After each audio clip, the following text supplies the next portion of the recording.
और बड़ी खबर, 17 दिन से लापता सोनम यूपी के गाजीपुर से मिली है। बड़ी खबर इस बीच आपको बता रहे हैं, यूपी के गाजीपुर से सोनम रघुवंशी को गिरफ्तार किया गया है। राजा रघुवंशी की पत्नी सोनम रघुवंशी को यूपी के गाजीपुर से गिरफ्तार किया गया है। पति राजा की हत्या में शामिल होने का आरोप है।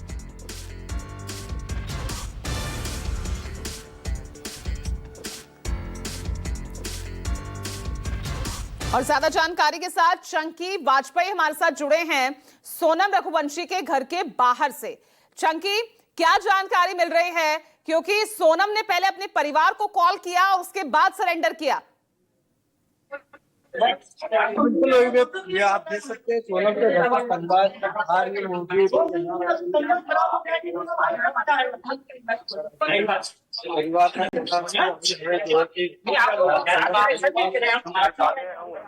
बात करेंगे। कुछ देर तक तो बाबूजी ने बात करा, लेकिन परिवार के अन्य लोग वहाँ पर पहुंचे तो उसके बाद में उन्होंने बातचीत करना बंद कर दिया। उन्होंने साफ तौर पर मना कर दिया कि हम किसी तरह की कोई बात नहीं करेंगे।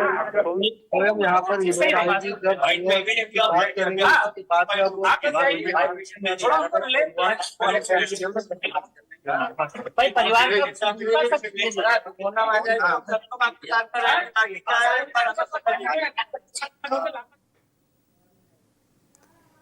तो फिलहाल आप देखिए, तस्वीरें देख रहे हैं, ये सोनम रघुवंशी के घर के बाहर की आप तस्वीर देख रहे हैं, क्योंकि जिस तरह से जानकारी मिल रही है इसमें ये सोनम रघुवंशी जिसने पहले अपने परिवार को कॉल किया, अपनी लोकेशन शेयर की और उसके बाद पुलिस सोनम रघुवंशी तक पहुंची और उसे गिरफ्तार किया। हालांकि घर के बाहर आप देख रहे हैं इस वक्त बेहद जो है, हालांकि परिजनों ने बाहर मीडिया से बात करने से बिल्कुल इनकार कर दिया है। मामला बेहद हाई प्रोफाइल ये हो चुका है, क्योंकि खुद राज्य सरकार इस मामले को देख रही थी। 2 राज्यों का ये पूरा मामला हो गया था। अब परिजनों, क्योंकि सोनम रघुवंशी के घर के बाहर किस तरह से आप देख सकते हैं लोगों की भीड़ लग गई है, मीडिया यहां पर खड़ा हुआ है। चंकी, बात कीजिए, आप किससे बात कर रहे हैं? जब हम यहाँ बात कर रहा हूँ, अरे मैं मधु आप मेघालय सरकार अभी अपनी नाकामी छुपा रही है, क्योंकि कोई भी सहयोग नहीं करा। अचानक जब हम लोगों ने मुख्यमंत्री से, अमित शाह जी से, सबसे जो निवेदन करा हमने, उसके बाद अचानक ये मोड़ आ गया। तो इसके बारे में जब तक सोनम नहीं मिलेगी हम अभी कुछ नहीं कर सकते।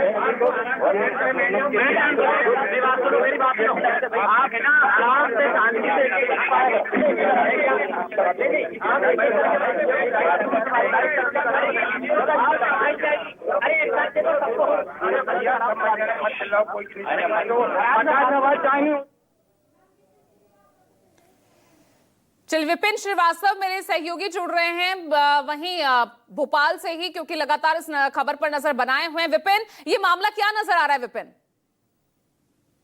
देखिए, बिल्कुल मामला कुछ हद तक तस्वीर बिल्कुल साफ हो चुकी। जिस तरह से सोनम का सरेंडर करना और पूरे जो राजा रघुवंशी की लाश जो मिली थी, शव मिला था 2 तारीख को, इसके बाद आज 7वां दिन है। सोनम का सरेंडर किया है यूपी के गाजीपुर से।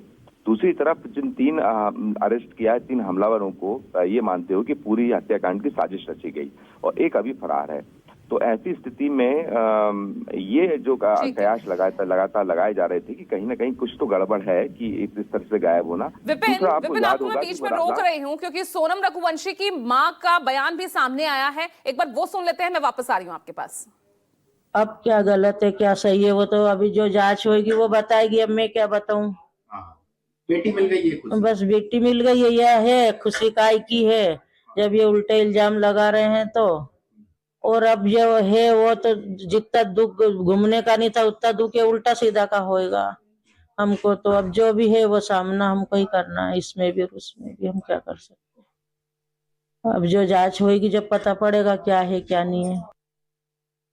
विपिन लगातार हमारे साथ बने हैं। विपिन, मां बिल्कुल बेखबर है कि आखिर हुआ क्या होगा। हालांकि वो इस बात की वो जरूर यहाँ पर खुशी मना रही है कि चले बेटी सही सलामत आ गई, लेकिन जो इल्जाम उस पर लग रहे हैं उनको लेकर वो जरूर यहाँ पर दुखी नजर आ रही है। लेकिन क्या मंशा दिख रही है? सोनम रघुवंशी, जिसकी तस्वीर भी वायरल हो रही है, जो इस वक्त सामने आई है हमारे पास, पश्चाताप दिख रहा है उसके चेहरे पर?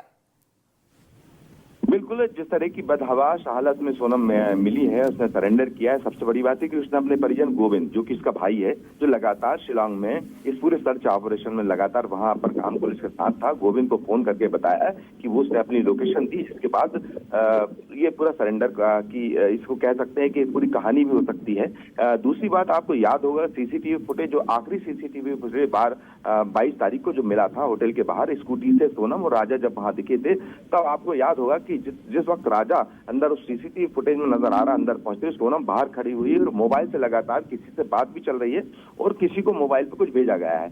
आपको इसी को क्लू मानते हुए वो आखिरी सीसीटीवी को जो हम बात कर रहे थे, एक क्लू मिला। और इसके अलावा जो गाइड की आखिरी जो पूछताछ में जो सामने आई कि जिस वक्त मां से आखिरी बार बात हुई थी 30 तारीख को, तब भी जो 3 लोग थे, वो गाइड का ये कहना है पुलिस को कि वो 3 लोग जो कि लोकल लैंग्वेज, जो कि इंदौर की लैंग्वेज है, वो बोलते हुए नजर आ रहे थे। इसलिए कुछ बातें उसको वहां से क्लू मिला पुलिस को। तो एक बात ये सामने आ रही है कि लगातार सोनम जो है किसी व्यक्ति को अपनी एक लोकेशन पहुंचा रही थी और लगातार किसी व्यक्ति के साथ संपर्क में थी। और इसके बाद अभी एक व्यक्ति की अभी अरेस्टिंग होना बाकी है, जिस पर पुलिस को शक है। लेकिन इस पूरी कहानी के किरदार को अगर गौर से समझें तो जब शादी हुई थी 11 तारीख को सोनम की, इससे पहले जब शादी की तैयारी थी, ये मेट्रोमोनियन साइड से ये रिश्ता पूरा तय हुआ था। लोकल सोनम इंदौर की रहने वाली है, राजा रघुवंशी भी इंदौर से है और काफी लंबे वक्त से सोनम यहीं पर रह रही थी अपने परिवार के साथ में। लेकिन जिस तरह से 11 तारीख के बाद 22 तारीख को जब ये पहुंचे, जब हनीमून मनाने के लिए निकले थे, तब को सब कुछ बिल्कुल ऐसा चल रहा कि जैसे सब कुछ बहुत अच्छा है, आमतौर पर जो होता है। ठीक है, आप बने रहिए विपिन, आप बने रहिए। विमल कौशिक भी इस मामले में हमारे साथ जुड़ गए हैं। विमल, अब आगे क्या खुलासा हो सकता है, क्योंकि 12 बजे प्रेस कॉन्फ्रेंस होनी है और यूपी के गाजीपुर से गिरफ्तार किया गया है सोनम रघुवंशी को। क्या जानकारी मिल रही है, कैसे सरेंडर किया?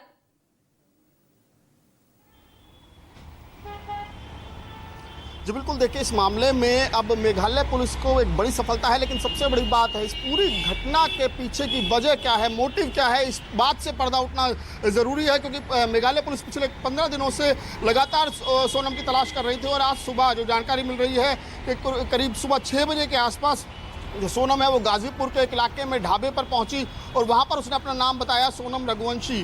जिसके बाद पुलिस पहुंची, सोनम थोड़ी घायल अवस्था में थी, जिसके बाद पुलिस ने जब उससे पूछताछ की तो उसने बताया कि सोनम रघुवंशी और उसके परिवार से उसकी बात करवाई गई। लेकिन अब इस मामले में क्योंकि मेघालय पुलिस ने 3 लोगों को गिरफ्तार किया था, जिनसे पूछताछ के आधार पर सोनम का नाम सामने आ चुका था, लेकिन अब बड़ी बात यही है कि आखिरकार ये पूरी की पूरी साजिश रची क्यों गई। क्या पहले दिन से ही जो सोनम और उसके पति के साथ ये 3 लोग भी मौजूद थे, क्योंकि कई सीसीटीवी फुटेज ऐसे आए जिसमें ये 3 लोग कहीं ना कहीं नजर आ रहे थे, उनके गुजरने के बाद आसपास उनके टहलते हुए नजर आ रहे थे। और यहाँ तक कि जो गाइड था, गाइड ने भी अपने जब पुलिस को स्टेटमेंट दिया तो उसमें उसने यही बताया कि उनके आसपास 3 लोग और थे जो संदिग्ध में थे। और हालांकि अभी इस मामले में पुलिस को एक शख्स की और तलाश है, जिसकी अभी पुलिस ने जानकारी नहीं दी है। लेकिन इस मामले में जब 12 बजे प्रेस कॉन्फ्रेंस होगी तो कई अहम खुलासे होंगे, खासकर मोटिव का कि आखिर क्या सोनम ने हनीमून पर जाने से पहले। ठीक है विमल, आप लगातार बने रहेगा, खबर बहुत बड़ी है। इस मर्डर मिस्ट्री का खुलासा दोपहर 12 बजे बाद होगा। फिलहाल रुक एक छोटे से ब्रेक के लिए।